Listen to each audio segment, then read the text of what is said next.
Қазақстандықтарды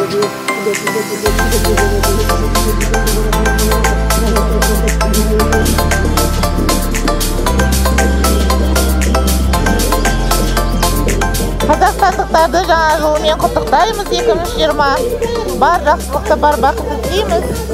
Денсаулықтарыңыз мықты болсын. Осындай көңіл күй сыйлағандарыңызға көп рахмет.